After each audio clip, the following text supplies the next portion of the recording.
سوال: چرا نماز نمیخوانی؟ چرا نماز نمیخوانی؟ بله، بدون مقدمه میگم چرا نماز نمیخوانی؟ چرا؟ آیا معنای نماز را میدانی؟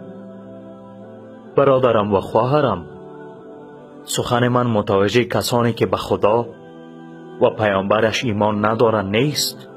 سخنم متوجه کسانی است که میگویند لا اله الا الله محمد رسول الله. سخنم متوجه فرد مکلف، بالغ، عاقل که صدای اذان را میشنود و هیچ مانعی برای نماز خواندن ندارد. سخنم متوجه این افراد است. چرا نماز نمیخوانی؟ فقط یک سوال از شما میپرسم: چرا نماز نمیخوانید؟ روزی که در برابر پروردگار متعال قرار میگیری چی خواهی گفت؟ خداوند متعال روز 5 مرتبه شما را مخاطب قرار داده و میگوید بشتابید به سوی نماز، بشتابید به سوی رستگاری. و در نماز فجر هشدار دیگری نیز بر این دو افزوده است که نماز بهتر از خواب است. اما با وجود تمام اینها باز هم افرادی هستند که نماز نمیگذارند. واقعا دردآور است، نماز نمیخوانند. نماز را برپا دارید و با برده های خود به خوبی رفتار کنید. اینها آخرین کلمات بود که بر زبان آورد رسول خدا صلی الله علیه و سلم. نماز نور چهره است، نور قلب است و نور زندگی است. تمام ریسمان ها پوسیده می شوند مگر ریسمان نماز. برادرم و خواهرم، مواظب باش که ریسمان میان خود و پروردگارت را پاره نکنی. نماز دروازه است که همیشه باز است. تمام درها می پوسند مگر این در، پس آن را نبند. گمان مکن که اگر صدقه بدهی اما نماز نخوانی صدقاتت برایت مثمر ثمر خواهد شد. خواهرم، گمان مکن که رعایت حیا و عفتت با وجود بینمازیت به تو سودی میرساند. نماز قبل از هر چیز، بعد از هر چیز و همراه با هر چیز است. نماز رزق و روزی می آورد و موجب جلب منفعت است. انسان را از زشتی باز داشته و تمام خیر دنیا و آخرت را متوجه انسان می کند.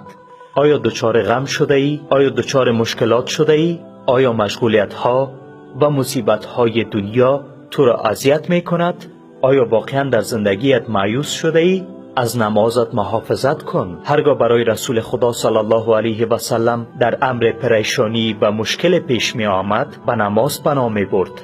لذت بخشترین، زیباترین و لطیفترین لحظات زندگی دنیا زمانی است که سر به سجده نهاده و به پروردگار تقرب می جویی. رسول خدا صلی الله علیه و سلم می فرماید نزدیکترین حالت میان بنده و پروردگار متعال زمان سجده است. ای کسی که گرفتار گناهانی، ای کسی که می خواهی از شر گناهان نجات یابی، به نماز پناه ببر.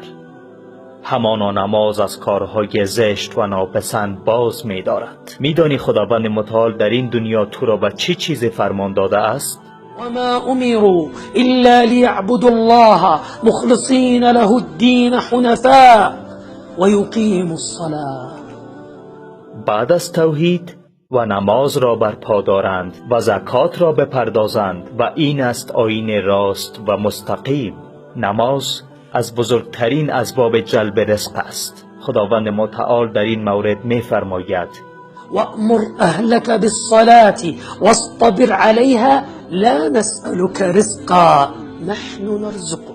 ما به شما روزی می دهیم تا بدانی که یکی از بزرگترین اسباب جلب روزی و دفع فقر نماز است. تا کی می خواهی به بی‌نمازیت ادامه دهی؟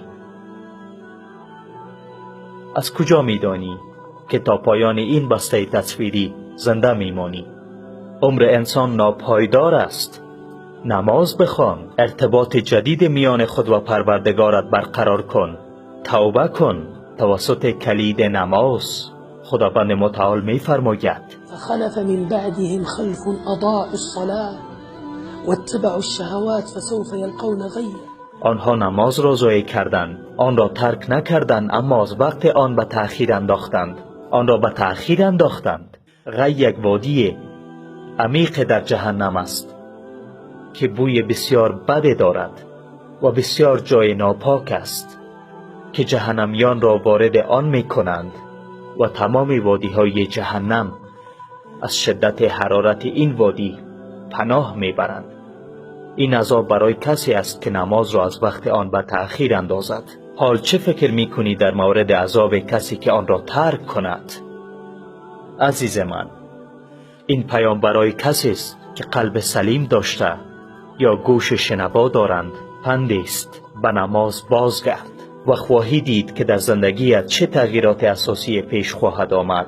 پروردگارا ابلاغ کردم. پروردگارا شاهد باش. پروردگارا تمام کسانی که در امر تولید این بسته تصویری شرکت داشتند و کسانی که به نشر آن می پردازند در روز قیامت شفیع همگی ما قرار بده یا رب العالمین. السلام علیکم و رحمت الله و برکاته.